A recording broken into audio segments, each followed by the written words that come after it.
Hello, everyone. This is Damla Aktekin with A Drop of Om. And I want to introduce you to this map, or what I call the self-healing journey map.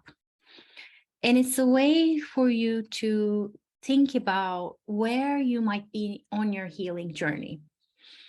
And I want to say, before we even dive in, that there is no judgment in this. There is no right or wrong or better or worse. We honor all parts of you and all stages of life. So with that said, I want to sort of, before we even begin, add a part to this, which obviously I couldn't fit in the page. And that part is stage 0. Let's just go through the stages just once. So first is desiring to feel good. Second, recognizing the gap of where you are and where you want to be. 3 is taking action. 4 is going deeper. And 5, even though you can't see because of my face here, is spiraling growth. I'm going to dive into each of them. Before we even begin, there's a stage 0. Stage 0 is you not even recognizing or being open to the knowledge that you might have some wounds. 0 is looking at your life and saying, it was normal for me to be beaten. It was normal for me to go through that trauma. Or it's this unwillingness to recognize your wounds, but not even that, the ignorance of having had any wounds, because everyone around you is wounded in a similar way. You assume this is what life is. You assume this is normal. You assume this is what life should be like. And I say that with a lot of love and tenderness, and I have been there myself more than once, and I continue to be there for certain wounds. But it's this place where, unfortunately, some of the humanity will continue to live there for their lifetime. So that's the place where people aren't ready, willing, and able to help themselves or to receive help. And I just wanted to recognize that before we even started. And I'm assuming that if you show up here and if you're watching this video, either in my Chakra Bliss Vault membership or on YouTube, you are someone who is desiring to feel good. And that brings me to stage 1 of the self-healing journey map. Healing, by the way, to me is that desire to be whole, or that state of wholeness, that state of things being in the flow, resiliency, and having a open attitude towards what life may throw at you, and having an openness and willingness to engage with life and with your relationships, and being able to be present in your body for yourself and for others. So let's define healing as that. I keep redefining it and defining it, but for now, that's what I mean when I say healing. And when I say self-healing can be with or without help, but it's mainly recognizing your responsibility in this, and we'll get to that in a minute. So let's say you're in stage 1, you're desiring to feel good. You realize that you're struggling and that there is more to life than just struggling. You're either looking through Instagram or you're looking through other people in your life who don't appear to be struggling, and you say, or you simply tune into yourself and you say, there should be something better than this. I want to feel good. I desire to feel good. And at this stage, more often than not, there's an element of struggling, discomfort, or even emotional, physical, spiritual pain, and you don't even know why. You don't know why you're struggling. Something is there and you don't know why, which can be a scary place to be. You don't know why. Others don't seem to be struggling as much, but you are. So what you're learning here is to take a deeper look at where you are, what's happening in your body, what's happening in your life, and beginning to get an inkling towards where you may want to be, or recognizing even the possibility of where you might want to be. And as the arrow suggests, you decide to investigate. That's a beautiful decision point. You decide to investigate, look deeper into this. Not necessarily, the question isn't what's wrong with me. The question is, why am I struggling and how can I support myself in this? How can I feel better? That's the main question. How can I feel better? And the second stage is you recognize the gap. You recognize where you are and you almost create a roadmap. You say, this is where I am and this is where I want to be. This is where I'm going with my life. I'm going to a place where I feel okay in the morning when I wake up. I'm going to a place where I'm not yelling at my children. I'm going to a place where I'm present in a meeting, that I can take the next actions for my career. You also begin to recognize when your wounds speak louder than your words, meaning when you're wounding, your trauma, your triggering or your triggeredness comes up to play. You distinctively begin to identify, okay, these are the situations where I'm getting triggered more. Why is that? And what are they exactly triggering in me? And at this point, you're struggling, but you also have an idea that this might be tied to your wounding. And this is where I tell people, if you're in stage 1, you can go to my website at dropoffom.com, take the Your Energetic Wounds quiz, which will tell you all about your wounding, what your wounding might be. So you now know in the second stage, the reason you're getting triggered, the reason of your emotional outbursts, the reason of your struggle is because of your wounding. But at this stage, you don't yet know how to get out of this. You don't yet know what's next. Okay, I'm wounded. We are all wounded. What do I do about this? You don't yet know. And your learning opportunity here is to learn and be open to seek and try new tools of energetic wound healing specifically. Which brings me to the next action. You decide to take action. You decide to learn. You decide to explore. You try meditation. You try chakra healing. You try yoga. You take small steps.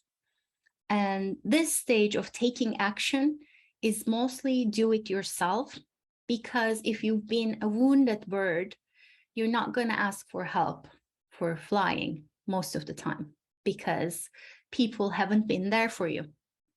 So it's very natural for this stage to be more internal, more in you.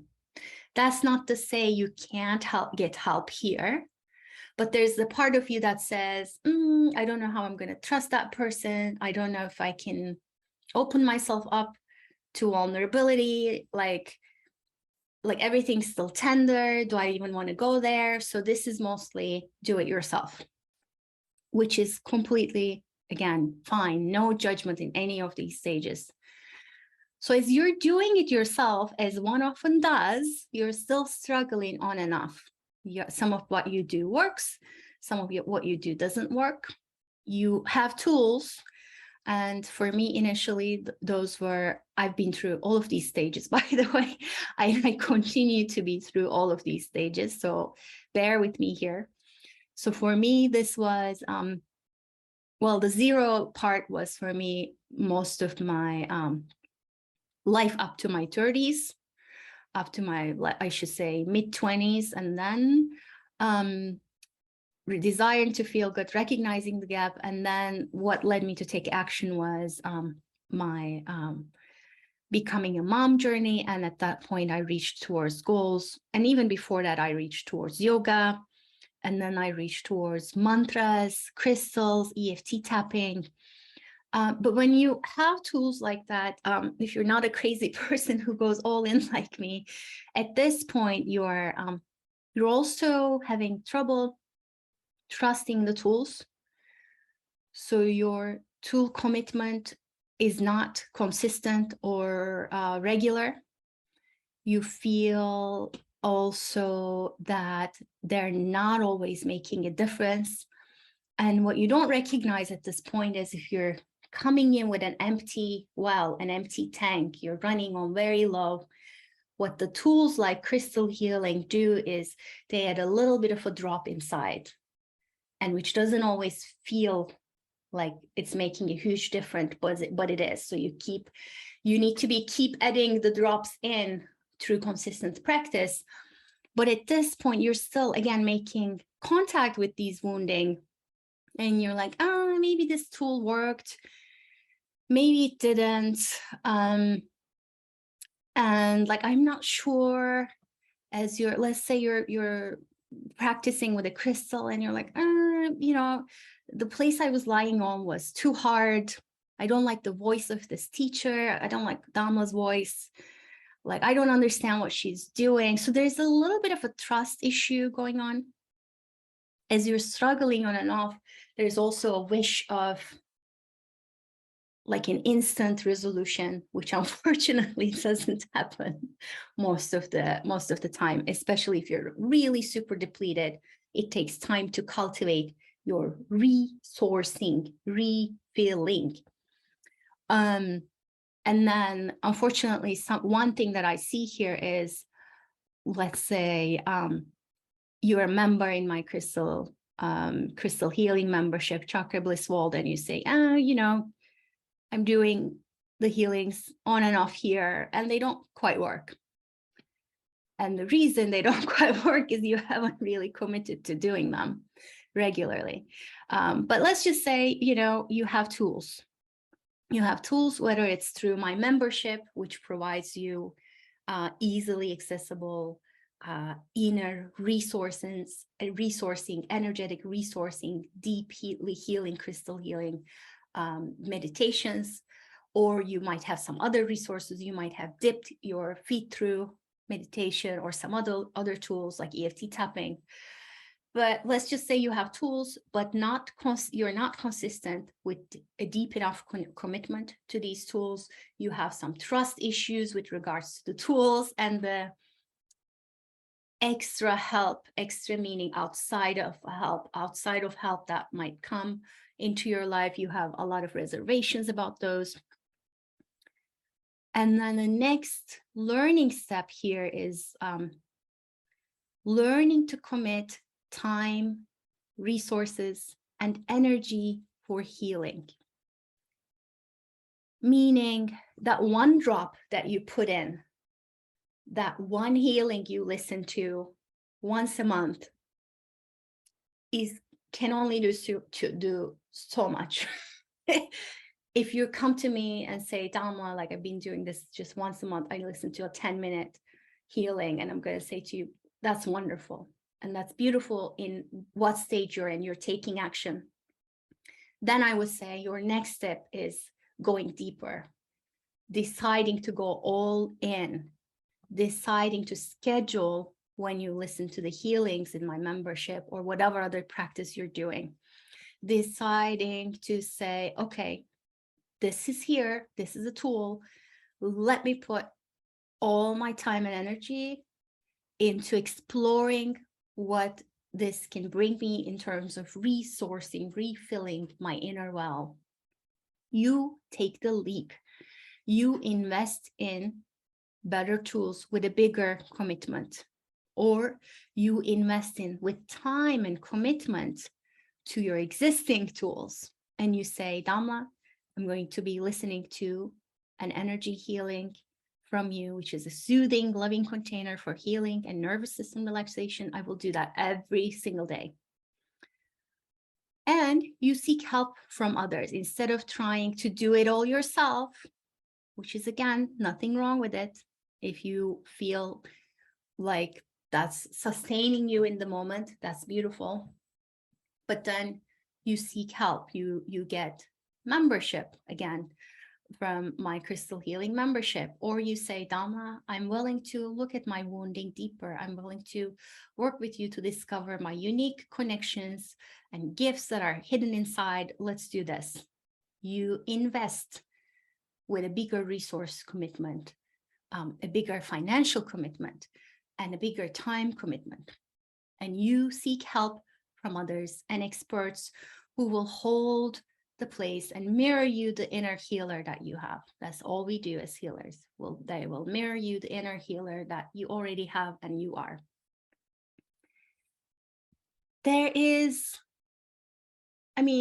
no surprise here when you commit to a practice like crystal healing meditation, which is what I offer in my membership, or through whatever internally satisfying, internally nourishing practice that you would want to commit to, your struggle gets minimized. That tank that you have is going to get fuller and fuller and fuller, and you're going to say, oh, this is how it feels to make a commitment to myself and to my healing and to feel, oh my God, this is how it feels to be full inside. Why have I not done this before? Deep commitment, because the more fuller you get, the deeper your commitment. And this is also important. You're able to ask for help when needed. You recognize, okay, Damla, I'm able to fill my cup up to here. There's a block here, like there's something not allowing for further refilling. What's stopping me? And you come to me and we look at that together. Now, this part is important. Usually when we go deeper, there's an euphorious enlightenmentness that comes over you, and you're like, you get so passionate about what you're doing, which is what happened to me with yoga, and which, again, I continue to go through these stages. Like, I went into crystal healing and all of a sudden, like, I'm creating a membership with it. I'm creating an online course with it. I'm creating group healings with it because I want everyone to know how wonderful this feels. So you'll get this beautiful glow and you're like, why isn't everybody trying this? Why isn't everybody doing this? Again, like going back to the stages, like some people are still at stage 0. They don't even recognize that they have wounding. Some people are on stage 1. They want to feel good, but they don't yet know how, or they haven't decided to investigate. They haven't made that decision yet. Or there are other people who know that they're wounded, but they are not ready to take the next step, which is taking action towards getting yourself some tools. So by all means, enjoy all the glow that you can get from a sustained practice like crystal healing. Absolutely. But I would say don't rush to shove it down throats of others, because you never know where anyone else is. Okay. You can share where you are and you can say, this has been helpful to me, and it's available to you if you decide to try. But again, it's their decision. And then the other thing that comes with it is there's usually a letdown when you hit the next wave of struggle. Let's say that you're here in your tank, it's like almost 0. When you hit the next wave of struggle, you're going to go right back to 0. Okay.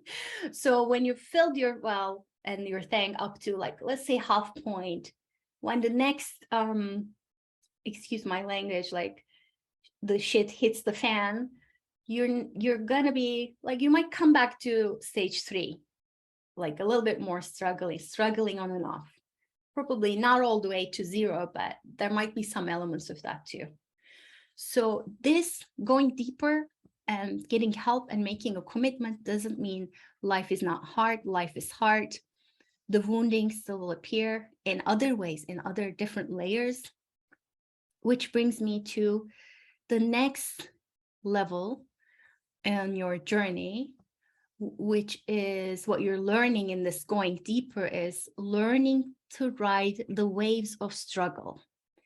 In other words, you're not going to expect to stay in that glowy, flowy, beautiful place all the time, but you're going to work on developing some resiliency. Like there will be periods of contraction, and then there will be periods of expansion, contraction, expansion, and then you'll learn to give yourself what you need at each period. And you say, I am deciding to take responsibility to keep healing through my struggle,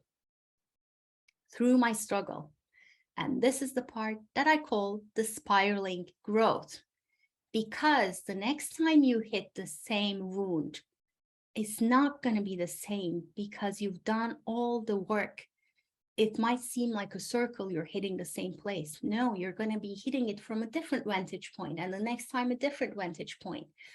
You keep repeating the same level of commitment to yourself to self-heal with or without help. And you keep refining your self-healing. Oh my God, I've devoted like 3 months to crystal healing. Now I want to add some private work with Damla. Or I've done this many months of meditation. Let me try crystal healing next. You develop inner and outer reserves and resources. And you don't wait for the shit to hit the fan, because the shit will hit the fan regularly. It's a cycle. It will keep doing that. Life will keep bringing you challenging stuff. Your body will keep bringing up all the unhealed parts of you. That's a continual exploration. So then it becomes, okay, if the struggle is here, but I have a way to be with this, I have a way to roll with this, if you will, then you begin to enjoy the waves.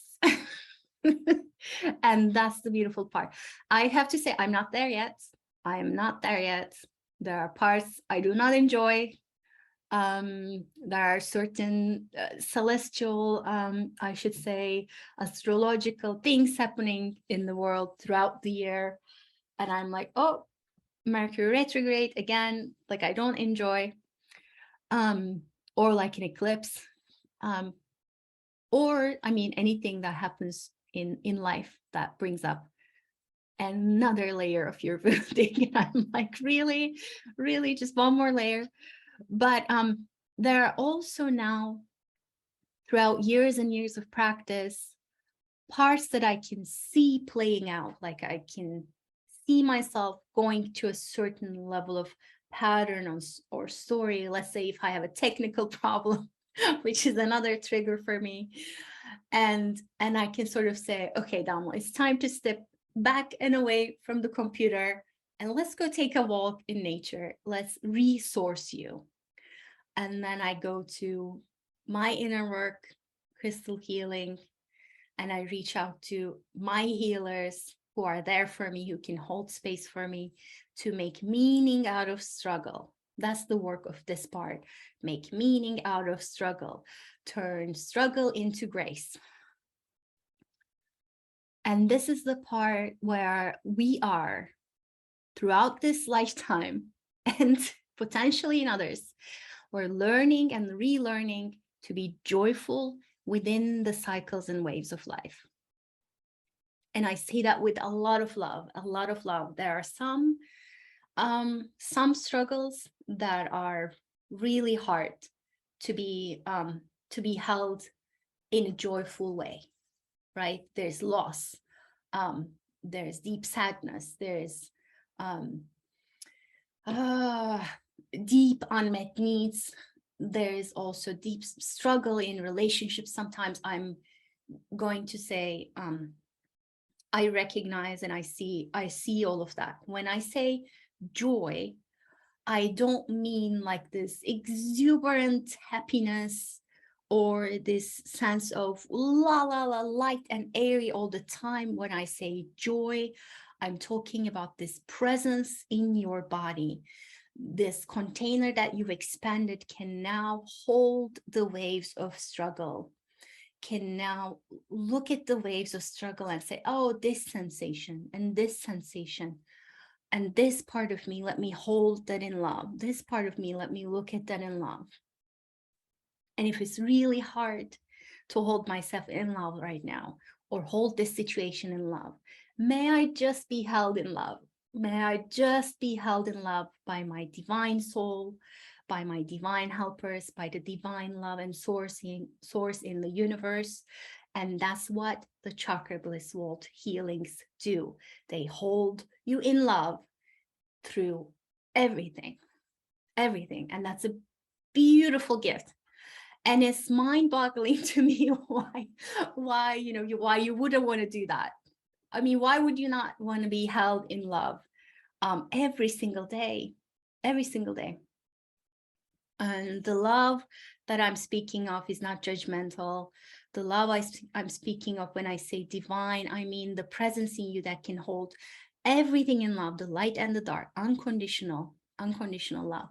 And that's what this whole journey is all about. How can you hold yourself, your being, in love, with love, through love, and move through life with that kind of presence? Self-healing, as we defined at the beginning, is that kind of presence, that kind of activation in you that says, I'm going to be there for myself no matter what. No matter what, I'm going to decide to investigate. If there's something new coming in, I'm going to decide to take action. I'm going to decide to go all in. This one thing that Damla is talking about, crystal healing, seems to be really potent and fun and lovely. Let me decide to go all in. And I'm going to decide to take responsibility to keep healing. And I would love to hear your questions about this as a comment. Let me know what questions are coming up. I would love to know, like, if you look at this honestly, where do you see yourself? Which bucket do you fall under? Let me add one more element though. When you get to the level of spiraling growth, you now resource yourself so much that your next responsibility, your next level of growth is not only learning to be joyful through the cycles and waves of love, but you now become a resource yourself for the other people in your life, not just for yourself. And some people like me take this and say, I am so passionate about this particular tool. Like, I want to teach everyone about this tool called crystal healing or inner child healing, which is another thing, but I'm not going to get into that right now. But it falls into the tool and deep exploration category. And I want to reiterate though, whether you practice a healing art, a healing tool, and teach it to others or not, this spiraling growth stage, when you fill your reserves, you naturally become a resource for every single other being in your life. You're now able to sit and look into the eyes of your loved ones, your husband, your wife, your partner, your sister, your mother, father, your child, your pets, and you deeply listen to them without judgment. Because you know what they're going through. You know all the stages of healing. And you see that it's all beautiful. It's all part of the process. It's all very valuable. With you, your nervous system coming to a place of fulfillment, of nourishment, you can now say, how can I be there for you? Again, to your partner, to your child, to your coworker, to your friend. Versus when you're in the desiring to feel good, struggling place, you cannot be a resource to anyone. You cannot, again, heal anyone, even when you're in the spiraling growth stage either, because they need to be the ones to decide that they want to go on this journey, right? It's their journey. But you can say, how can I be a resource to you in your journey? How can I listen to you today? Would you like me to hold your hand? Would you like me to sit with you when you cry? Would you like me to take a walk with you and just listen without any judgment? Would you like me to tell you what you're doing good in life? Would you like me to share with you this wonderful and amazing tool that I found called Crystal Healing? Can I share that with you? So if they're open to it, if and when they're open to it, you can.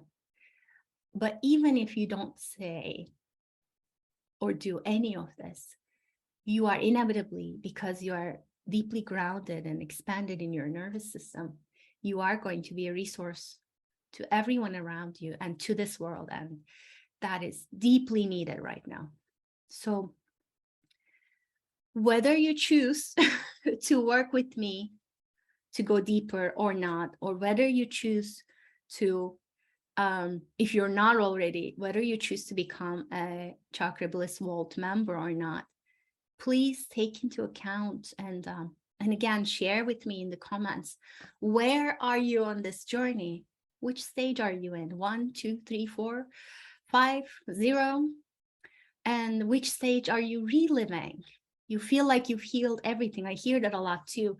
A healer comes to me and they're like, I've already done so much work on this wound. I don't know why they're going British, but they say, I've done so much work on this, Damla. Why am I still struggling? And I say, because it's the nature of life and our physical reality to struggle. How can you be with that? And how can you look into deeper into another layer of your wounding that wants to be known for you and through you? So that is the journey. And I'm here for you for any questions. This is honestly, I've actually drew this map like ages ago, maybe I want to say 6 or 7 months ago. I haven't had time to record this. And this came up today. I was being interviewed and they asked me a question and the answer was this map. And I said, okay, let's sit down and let's do this. And let's find where you are on your journey and how you can find some resourcing and some action steps and some learning and relearning in all that is part of that, which is beautiful. It's a beautiful journey. In all, it's all parts of it are valuable because all parts are there to get you to the next step of your learning, of your unfolding, or of your evolution. So please breathe with this. Let me know if your questions. Know that I have resources for you. Chakra Bliss Vault Crystal Healing membership, so affordable, right there for you to begin to create a loving container for yourself and to expand your nervous system relaxation into joyful presence, loving presence. So take advantage of that. If you want to go deeper, I do offer inner child energetic wound healings, and the members get 50% off of their first session, and you can take advantage of that too if you're a current member. And I love you. Be well. Blessings.